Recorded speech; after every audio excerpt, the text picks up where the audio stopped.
Béant de plusieurs mètres. Voilà ce qu'il reste de la chaussée au-dessus de la crique Moukaya. Avec les fortes pluies, la rivière est sortie de son lit. Elle a emporté l'asphalte au-dessus des buses, laissant ainsi paraître un énorme cratère sur plusieurs mètres. Situé à une petite dizaine de kilomètres d'Irakubo, juste après le village de Bellevue, en venant de Saint-Laurent, ce sont les habitants à proximité qui ont découvert l'éboulement. En fait, c'est mon père qui a appelé. Celui qui a vu le matin, il a appelé et on est venu regarder.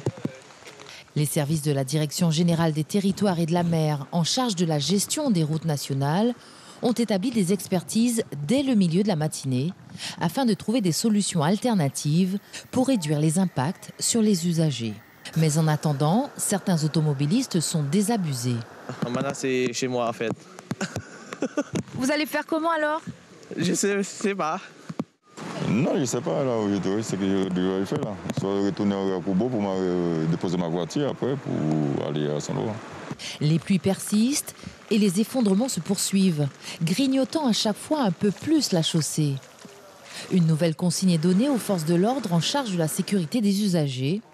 Plus personne ne passe, même à pied. Mais là, cette mesure ne passe pas.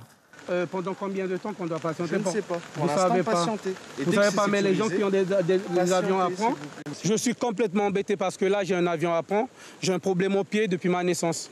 Donc là, j'ai dû prendre rendez-vous à la métropole déjà. J'ai rendez-vous le 3. Une cellule de crise s'est tenue en début d'après-midi. Plusieurs mesures ont été décidées. La mise en place d'une voie piétonne pendant toute la durée des travaux de consolidation qui devraient durer 72 heures.